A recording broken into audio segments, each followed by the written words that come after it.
if we could pray anywhere, right? Then why in every religion, a temple, a mosque, a church is there. So I would like you to highlight on that, prayer and the subconscious mind. How are this both related? When you have one thing on your mind and you're willing to do whatever it takes to achieve it, the universe conspires in front of you, which is what you're talking about at night when you go to sleep, when you do that. And Ishta Devata is your favorite deity. Rama, Krishna, sun, moon, ocean, mountain, parents. And you just chant with that image in your heart. It all, I think, square backs to the one word, Shraddha, right? That I think in Sikhism, right, Guru Gobind Singh told that श्रद्धा बड़ी चीज़ है, अगर एक पत्थर पे भी श्रद्धा आ जाए तो जीवन पूरा सफल हो जाता है. So you need believe in yourself. So I would like to relate this concept of prayer to sides. So recently I am reading this book, The Power of Subconscious Mind. Right. The author is a psychologist who says that there are evidences that in past the surgery was performed without anesthesia. The only way to convince that the patient is not feeling any pain was that the doctor would tell him, "There's no pain." There were certain sentences spoken to the patient to believe that you won't feel anything. Just go to sleep. Now the patient has assumed that there would not be pain, so even without anesthesia, the patient won't feel pain. Similarly, there were also certain practices mentioned in the book that just going before sleep, just sit with ideally, make yourself comfortable and go into a quasi-sleep state where you are just awake but you are not slept, and just repeat to yourself what do you want, and in a month's time you will get it. The same way a prayer works, right? So I would like you to highlight on that, prayer and the subconscious mind. How are this both related? Do they work? Are they the same thing, or are we having some different aspects of it? No, they're definitely not the same in my view, but it highlights the instances that you talked about. Highlight two things, right? What I always say, when you have one thing on your mind and you're willing to do whatever it takes to achieve it, the universe conspires in front of you, which is what you're talking about at night when you go to sleep, when you do that. This is the dhyana practice. The dhyana practice that we teach is that you take an Ishta Devata of your choice. It could be anything. An Ishta Devata is your favorite deity. Rama, Krishna, sun, moon, ocean, mountain, parents. And you just chant with that image in your heart. What happens is, it is proven that the qualities you want from that Ishta Devata will actually come to you. So somebody may say, I want to be as powerful as Shiva. Somebody may say, I want to be as calm as a mountain. I want to be as benevolent as my father. Or I want to be as gracious as my mother. I want to be as energetic as the sun. That particular quality will come to you. So a meditative practice can be compared to a subconscious practice, because the mind, as we call the monkey mind, is jumping. So we are saying, no, here's what I want to be, here's what I want to be, here's what. So eventually over a period of time, we can say, oh, well, it's 9 o'clock at night. This person is going to go and talk about this. So we might as well. So the mind takes a certain amount of time to set. But once it sets, it becomes one-pointed, which is what we call ekagrata. Ekagrata, 1 point. So the meditative practice can be closely linked with the subconscious mind, because you're consistently rewiring it and putting a layer on top of it that says, here's the quality I love the most, here's the quality I love the most. Have you noticed that people who are Hanuman Bhakts actually eventually over a period of time have a similar face as well? So those are the power of convincing that that's the quality that I want to bring. Prayer is acknowledging the fact that there is a higher power. And in my belief, there is a higher power. Whatever caused life on earth, the universe, blah, blah, you take it to the most unfathomable size, or you bring it to the smallest atom of an atom of an atom, to micro, micro, micro. There is and always will be a creator. So you are acknowledging that there is a power that is bigger than you. Prayer is that. What you are saying in prayer is, by praying, I know that I cannot do everything on my own. How many people, you and I are having a conversation? How many people are unable to talk? What is their only prayer? That person has only one prayer. I don't want money, I don't want it. I want to talk. There are people who cannot walk. What is their one prayer? I want to walk. And for him or her, there is somebody that he or she tells because they are unable to do what others are doing. So the acknowledgement that there is somebody higher. Even doctors, when you say this, what do they say after a point? We have done everything that we want to do. Now it is in status. So that acknowledgement that there is a higher power is prayer. And in my view, you can and should pray to whatever you believe is worthy of your respect. And so when Shiva and Parvati told the kids, go around the world, who is the fastest to go around the world? Lord Muruga sat on the peacock and took off. He didn't. Lord Ganesha just went around them. So your parents could be your inspiration. So it doesn't matter who you pray to. It is that you pray to somebody who is worthy of your higher power representation. So these are not linked in my view. Prayer is, I think, one step above that. I rewire the brain, I rewire the mind. I am as good as it gets, I am the best, blah, blah, blah. But I still acknowledge that the energy that I have to even wake up in the morning, to even take that morsel of food, to digest that food, to do whatever I want, to breathe, comes from a higher power. How quickly do people fast? Half a second, that last breath. How many people know that it's their last breath? I would say, except for some renounced, realized souls, you leave them out. I don't think anybody knows tomorrow 12:15 p.m. at 24 seconds is be my last breath. Nobody knows. So there is something way above everything there is to be known, everything that was known, and everything that will be known. It is already known to them. Kale anavachedat. Beyond time. Before, now, after, everything. That's the power. So it is important. I firmly believe, and Sri Krishnamacharya said this as well, we all have to find our own Narayana. It could be whoever it is. But please find your Narayana. Mine could be Shiva, yours could be Ram, somebody. Like I said, many people pray to the sun. Many people pray to Gomata.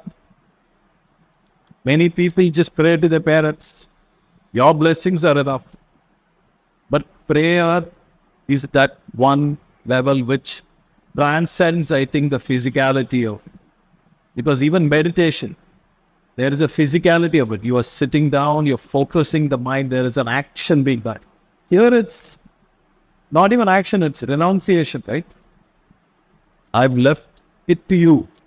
I'm doing what is, but I've left it to you. So that absolute adornment of the Lord is a different feeling altogether. So I think both complement. But this is, if you put as a level, this is that one step greater. And for most people, they don't have the ability to do this subconscious wiring. So they do it along with prayer. You tell me what to do. You direct me, you tell me. And so they see events and they say, okay, this is a sign. This is what I need to do. This is how I want it. That's why people go before they start something auspicious or they want to start a business. They go and say, is this something that I want to do? To get some kind of a yay or a nay. So you can combine them, but prayer is, in my view, acknowledgement firstly that there is something, a power higher than you, and trust me, there is. If we could pray anywhere, right, then why, in every religion, a temple, a mosque, a church is there. What is the power of that place, right? Right. And if you could specifically highlight the power of a Shivling, a Shiva temple, because in India, if we see there are 12 Jyotirlingas, and if you connect the dots, every each of them rising a spiral. What is the significance? Like, why was it created? And why does every Shivling or every form of Shiva is a different aspect to it? If we go to Mahakali, it's the death temple. If we go to Somnath, it's a different vibe. It's a Rameshwaram, a different Levels as well. Some are in the ground, some are. yeah. So what is the whole? So I'll take back one step.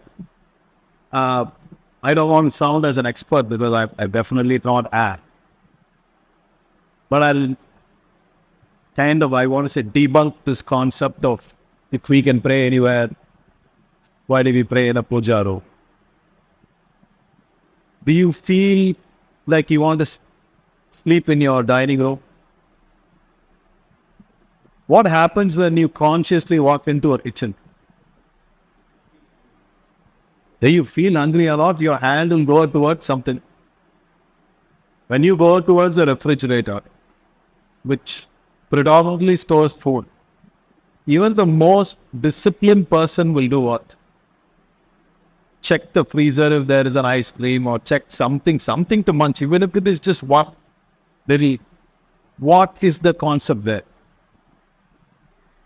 So when you create a room, which we call the living room or a drawing room, we create it with an ambience to receive guests, where we sit, where we relax. When you create a kitchen and a dining room, we create it with the mindset and the ambience to consume. When you create a puja room, you're creating your own sacred space. You can obviously pray anywhere, but the focus of that space is much, much more. A yogi who meditates in a cave, why should he or she meditate in a cave? Why can't they sit in the middle of the road and meditate? There is an ambience that you created. There is a certain set of energies you're bringing in. Will you ever, and you are Gujarati, right? Will you ever go and sit on the floor in the puja room and have your full meal? Even if the meal is offered there, you will subconsciously take the plate and go.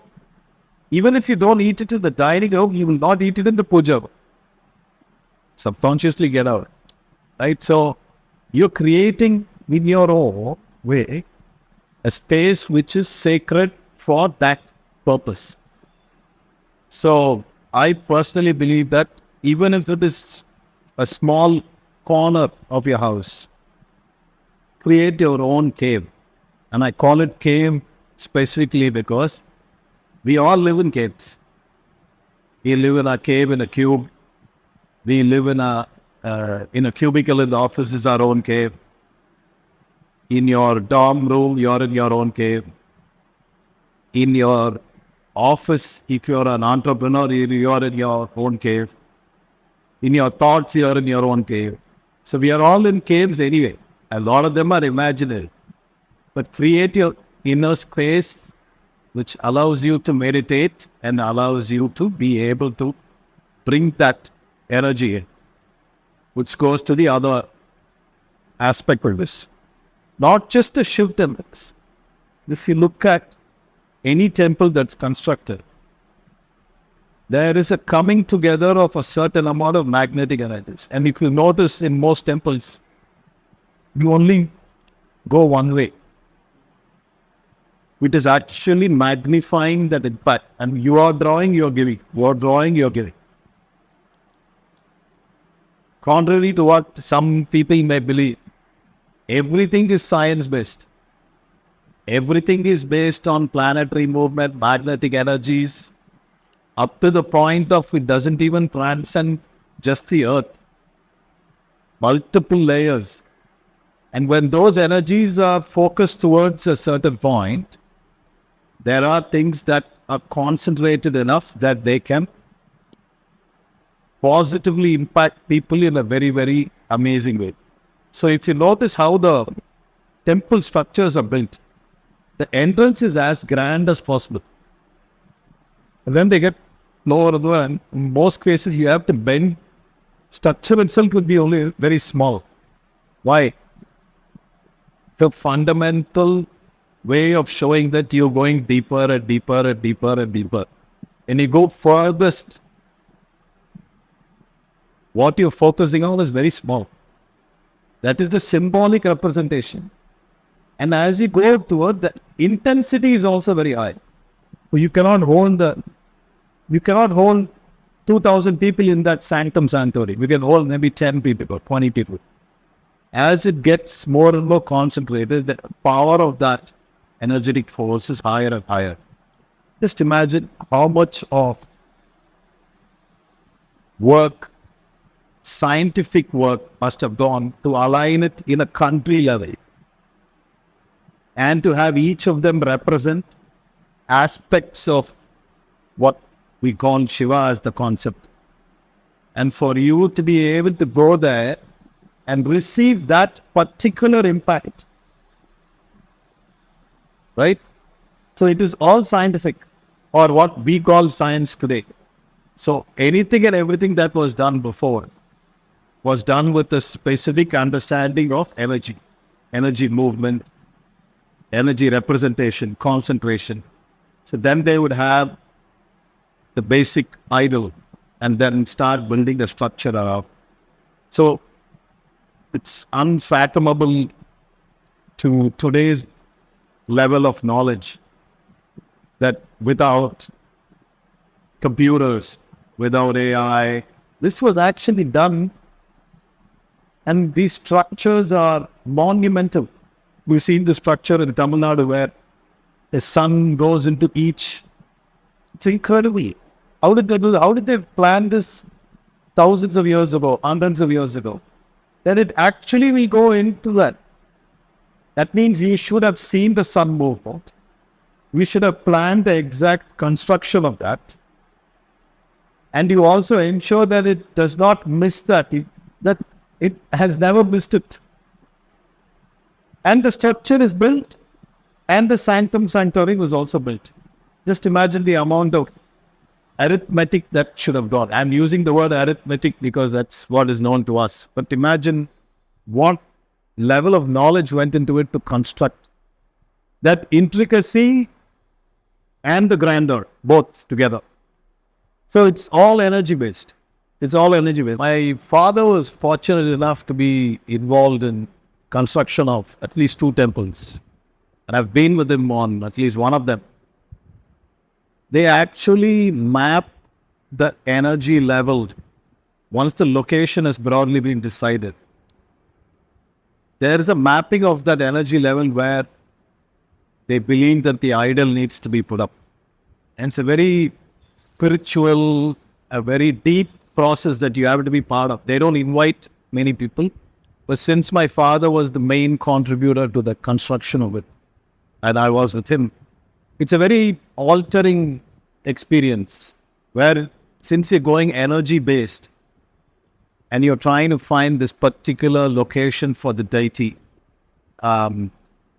it alters you in a certain way. So the fact that they have mapped 12 in a row And every temple, every religious construction that has happened with so much of intricate knowledge of arithmetic and all those aspects, including astronomy, including spatial alignment, etc. It's incredible. But to an untrained mind, look at this as energy centers.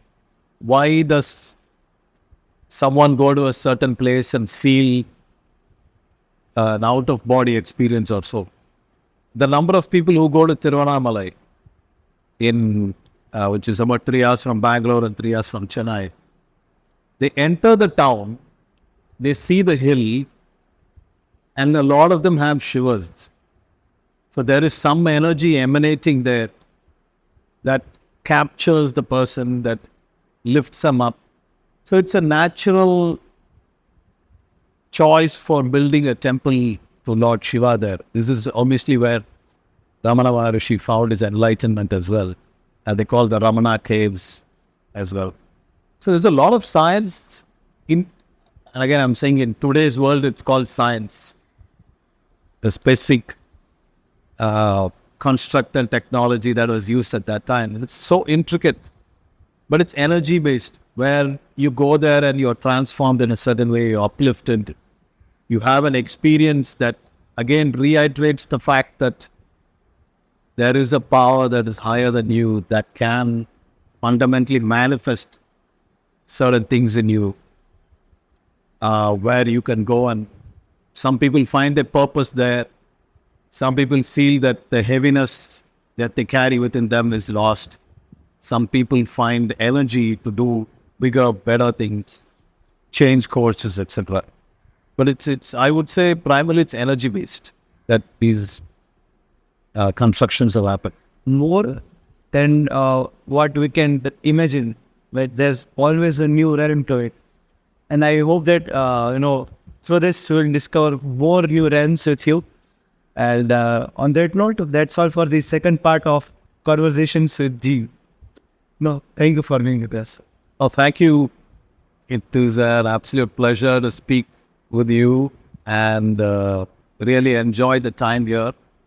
One of the things that I feel we can and should do as part of these conversations is get a lot more people to think about the abundance of information, the abundance of knowledge, and the abundance of practices that are available for us to not only just address everyday problems or everyday challenges, convert them into aspects that we want to be successful at, but also help finding a purpose in life.